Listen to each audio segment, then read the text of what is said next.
If you were the commander-in-chief of the United States, what would you do at this point as of today? Commander-in-chief meaning Donald Trump? Yeah. You get to make the decisions. Or What does America do next if it's acting in its own interest, if it's trying to preserve its power and wealth at this point? What does it do? Well, first of all, I would acknowledge that all these events are interconnected, right? So this trade war of China, this war in Ukraine, this war in the Middle East, it's all interconnected because the American empire is too overstretched and it has its fingers on everything. And so it allows its enemies to provoke it into these never-ending wars. So what I would do is basically sit down everyone, okay, including Russia, China, Iran, and say, it's time for a new world order where we are partners in this relationship, right? Before America was the hegemon, before the US dollar was the world reserve currency. But now what we want to do is open a dialogue where everyone is respected, where America is no longer the bully, but a willing partner in creating a new economic order that benefits everyone and not just a few. I think that's the wisest possible advice and probably the only path that preserves civilization. But the one country standing in the way of that is Israel, which is the only beneficiary of this war, as you just said. I think that's true. Can you think of another beneficiary other than Israel of this war? Well, Russia benefits, right? Because Russia is trying to win this war in Ukraine. That's correct. And America is forced to lift oil sanctions. And so now Russia is now able to take all these war profits, right? And then help the Iranians, finance the Iranians in the struggle against the Americans and Israelis. So the Russians also benefit tremendously from this war. Yeah, but fair point. Israel has to be constrained by the United States in order to do what you just recommended it do. Is that possible? Does the American president have the authority to control its client state? So if you look at the domestic situation in Israel, Israel no longer behaves rationally. It is sort of overtaken by eschatological fever, right? So if you look at videos coming out of Israel, there are rabbis going around saying that this war in the Middle East, even though it's destroying Tel Aviv, it's good for us because this will lead to the coming of our Messiah. So they believe that it is when Israel is under the most strain, when the very existence of Israel is threatened, then God will intervene because the Jewish people will come together as a nation again and commit themselves, renew their faith in God. And once God sees the blind, trusting, absolute faith of the Jewish people, then he will save his people by sending his Messiah, who will then redeem the Jewish people. So another way of saying this is secular temporal matters don't really matter. This war in the Middle East, not an issue. What matters is divinity. What matters is our relationship with God. Yes. So what matters is faith. If nuclear bombs go flying, doesn't really matter. It's what's so interesting is that, 25 years ago at 9/11, whatever you think of how that happened and why, there was, I saw it personally, a political Islam. There were Wahhabists. There were a lot of Islamic radicals around the world. And for a bunch of reasons over 25 years, that hasn't disappeared. There still exist Islamic radicals, but it's not, an important political force anymore. At the same time, as Islam in general has become much more moderate, and the GCC is kind of the most obvious example of this, there has been a rise of Jewish Wahhabism and evangelical Christian Wahhabism, so to speak. I mean, you've seen this eschatological extremism among some American Protestants, Christians, and some Israeli and American Jews. How did that happen? What is that? Right. So first of all, I don't think we can ever overestimate the influence of eschatology in American politics. Exactly. So I'll give an example where about a quarter of Americans are evangelicals, and a lot of them are Christian Zionists. So they believe that Israel is crucial the linchpin to achieving God's plan and the return of Jesus. And so a very prominent figure that you probably know very well is John Hagee, who runs something called the Christians United for Israel. It's 7 million members.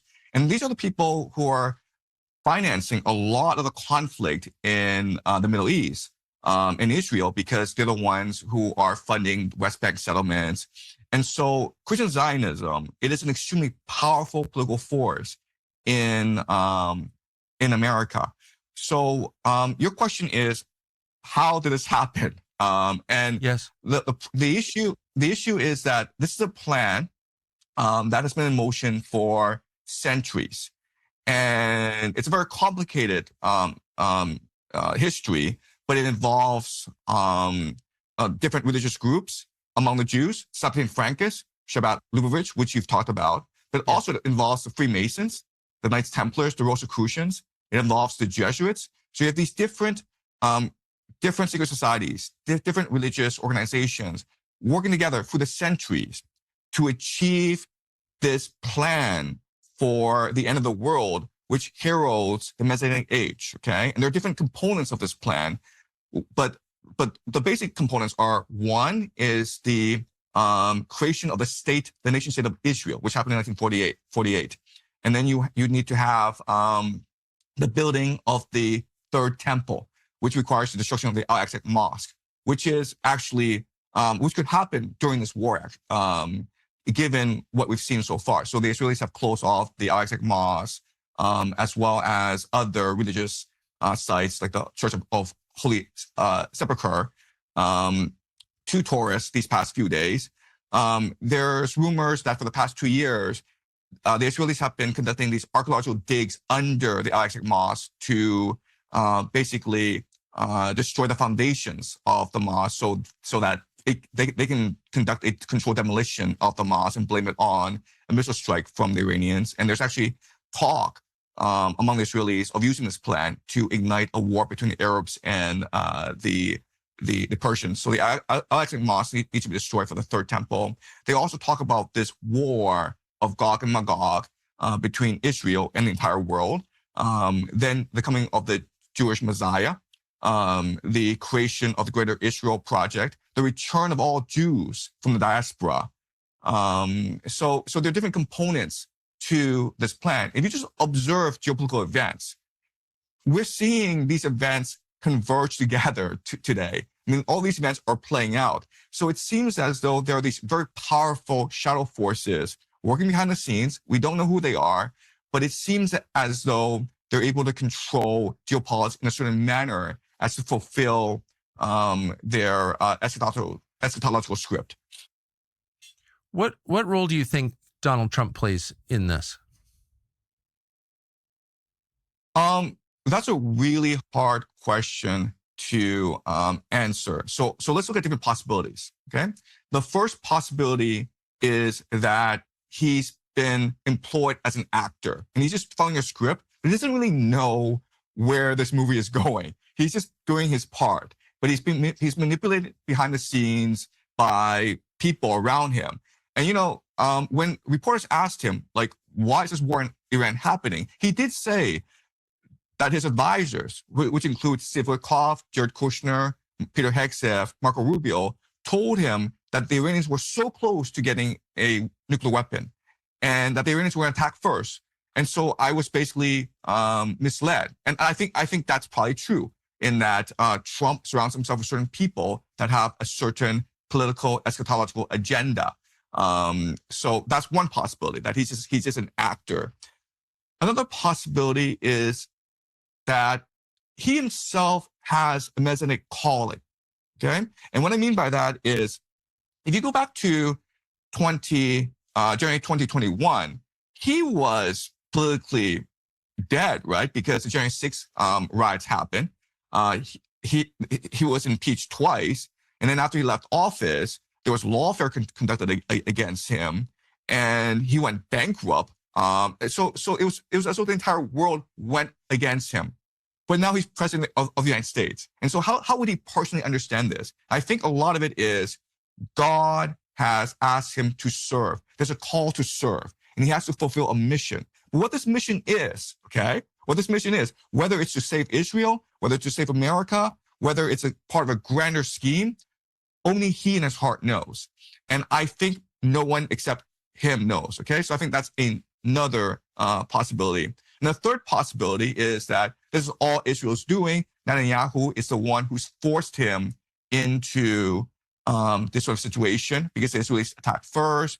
And Marco Rubio said this, where, you know what, we wanted these negotiations, but the Israelis were planning to attack. If they attacked, the Iranians would be compelled to attack both the Americans and the Israelis. And we did not want to put our soldiers in harm's way, so we attacked with the Israelis. Okay, so it's possible this is all Netanyahu and all his machinations. And another fourth possibility is they have co-opted him. Like there's blackmail on him. There's and he has absolutely no choice but to do what he says because he's compromised in a certain way, and maybe his family is under threat. So all four are possibilities, and quite honestly, I have no idea which possibility is the most correct. Yeah, I don't think anybody does, and I've really tried to keep speculation to a minimum. You always want to believe that people's motives are transparent, that they state why they're doing what they're doing. But of course, you can never know what's inside a man, right? Even in yourself, it's hard to know your own motives very often. So I think that's a wise take.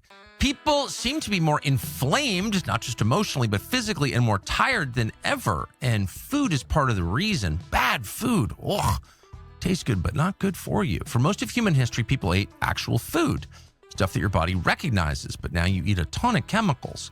Paleo Valley is